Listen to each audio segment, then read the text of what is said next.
Hey everyone, and welcome to This Explainer. Today, we're setting the stage for a really fascinating, honestly kind of meditative, deep dive into the most fiercely debated moments of a narrative that is literally stretched across a quarter of a century. We're looking at the vast, breathing world of One Piece. Over decades, author Eiichiro Oda has crafted scenes that completely divided the faithful. You know, those moments that made devoted readers pause, set down their manga volumes, and just stare quietly at the wall for a minute. We're going to deconstruct these massive narrative choices to uncover exactly why they happened, and more importantly, what they actually mean. Okay, let's dive into this by asking a massive question. What actually happens when a story lasts for over 25 years? Just think about the reality of following a single, continuous story for decades of your real life. The sheer amount of information, emotional investment, and time is completely unprecedented. When a narrative is this sprawling, every single creative choice ends up bearing the immense weight of years of reader expectations. And because of all that weight, controversies are going to inevitably arise. But we really need to redefine what that means in this specific context. In a story like this, controversy is absolutely not a sign of a failing narrative. It's actually a direct byproduct of immense narrative ambition and profound reader devotion. We so often look at loud fandom debates as, well, toxic. But today, we're going to reframe that friction entirely. It's a testament to love. People only argue this deeply about things they care profoundly about.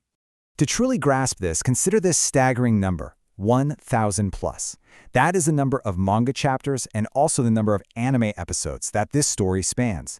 That's enough content to literally fill months of continuous reading or watching. It isn't just a comic anymore. It is one of the most sustained creative works in the entire history of serialized fiction. Managing a living, breathing, internally consistent world over this kind of scale requires solutions that are sometimes imperfect, simply because the ambition itself is so impossibly massive. Think about this timeline for a second.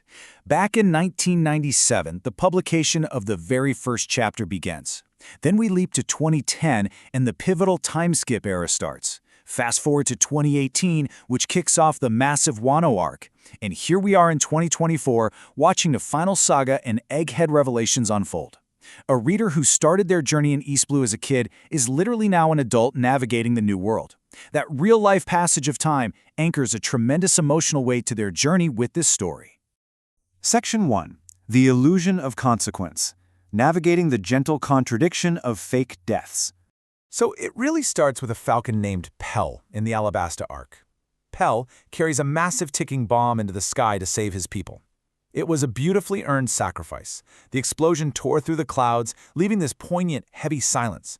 It was a consequence that made the stakes of the world feel incredibly real. Until, well, he is later seen totally alive.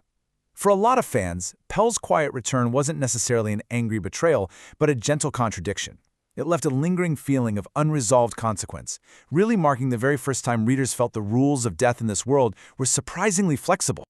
So, the crucial point is how the author's benevolence inadvertently created this learned skepticism among the readership. Eiichiro Oda has actually openly stated he prefers not to kill characters, purposefully keeping the world warm so that grief rarely overwhelms the story's overall sense of wonder. However, this means readers eventually learn to approach any character death with a sort of guarded asterisk. When a character named Pedro definitively sacrificed himself years later in the whole Cake Island arc, fans initially completely doubted it. They had essentially been trained to expect a reversal, reaching for hope rather than accepting certainty. Section 2. When tropes take over, the structural weight of gags and narrative shortcuts. Now, what's really interesting about this slide is how it breaks down the friction caused by forcing humor or convenient tropes into major plot mechanisms. Take Sanji's running gag of getting nosebleeds around women. In Fishman Island, this silly background joke was escalated into an actual life-threatening medical emergency requiring a blood transfusion. It completely collapsed under the plot weight because, at the end of the day, a gag just isn't designed for genuine narrative consequence. Then, look at the shortcut of amnesia, which was used for massive characters like the terrifying Emperor Big Mom in Sabo. Readers often find this deeply frustrating because it just erases a character's core identity to temporarily pause their impact on the story. It is viewed as a convenient structural tool rather than an elegant narrative solution. Section 3. Destiny versus Choice, the retroactive shift of the hero's journey. For 20 years, we believed protagonist Luffy's powers came from a standard, goofy rubber fruit. But Wano revealed it was actually a mythical Zoan fruit embodying an ancient sun god of liberation. Now, this revelation fundamentally polarized the audience. Let's look at both sides. One group argues this makes it a fruit of destiny, effectively inserting a divine will that retroactively alters how we view Luffy's early hard-fought, scrappy victories. The other side, however, argues for inherent freedom. They believe the fruit perfectly complements who Luffy already was. To them, it doesn't replace his identity at all. It just explains why his joyous, completely unconstrained nature is exactly what it is.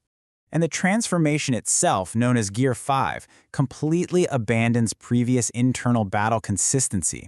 It entirely embraces a visually stunning cartoon logic. I mean, Luffy's environment turns rubbery, his laugh deepens, and he fights with his boundless, animated freedom. Now, it absolutely delighted animators who produced some incredibly celebrated television sequences, but it caused some real tonal dissonance for some readers who are used to grittier fights. But remember, both the love and the discomfort for Gear 5 stem from the exact same place, a deeply intimate, 2-decade-long engagement with the text. Section 4. The Price of Scale. Managing a Massive Ensemble Across Decades. So, the sheer ambition of the New World era birthed these massive controversies of scale. Pacing and density issues became highly prevalent. We had arcs like Dressrosa spanning over 100 chapters with dozens and dozens of competing characters. Then there is the underutilization of the core ensemble. As the cast grew so massive, some of our fan-favorite crew members unfortunately faded into the background. And finally, there's the lingering heartbreak of the unjoined characters. And this brilliantly illustrates how the constraints of a giant cast result in this soft, affectionate disappointment fans carry. Take Yamato, who was built up perfectly to join the crew, only to stay behind at the last second to protect Wano. Or Princess Vivi, who sailed with the crew but ultimately had to stay behind for her kingdom, leaving a real emotional scar. We also see incredibly powerful female characters like the Pirate Empress Boa Hancock, sometimes reduced simply to her romantic feelings for Luffy. Or rival captains like Kid and Law, who were given massive victories, yet whose ongoing relevance remains fiercely debated. When fans critique this, it's not out of malice, it's because these characters feel intensely real to them, and they just miss their presence. Even the depiction of power itself gets debated endlessly. Take the legendary pirate Shanks, ending the massive Marineford War simply by showing up. One side firmly believes in showing capability, that power must be demonstrated through direct confrontation to provide tangible stakes for the reader. If it's just asserted, well, it feels a bit too easy. The other side believes in mystery as power, that a character whose limits remain completely unseen holds a formidable narrative weight precisely because that power is deferred. And you know what? Both viewpoints are completely valid ways of engaging with the fiction's stakes. Section 5. Disagreement as Devotion. The synthesis of fandom friction. Now, I want you to sit with this quote for a second. You do not argue carefully about something you do not care about. Tracking the intricate lore of a fictional world for decades is an act of profound intimacy. You simply don't spend years debating the implications of a single phrase or character choice unless that world has become genuinely, deeply important to you. Let's move to and see how this builds across everything we've talked about. Debating Pell's survival? That means the Alabasta arc moved you deeply. Frustration over Big Mom's amnesia? That just means you deeply respect her terrifying presence and wanted more from her. Questioning the Gear 5 transformation proves you've literally carried Luffy's journey as your own for years. And missing an underutilized crewmate highlights just how real these drawn characters actually feel to you. Every single critique is really just love showing up in a different form. So the grand takeaway here is beautifully simple. These controversies, they're not wounds in a story that failed. Absolutely not. They're the ultimate evidence of a story that dared to try and reach an almost unimaginable scale. Ambition of this sheer magnitude will always produce both moments of absolute transcendence and occasional moments of narrative miscalculation.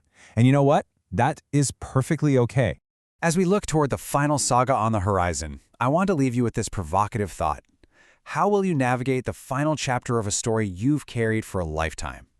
When that final panel comes, will you be ready to let it go, flaws and all?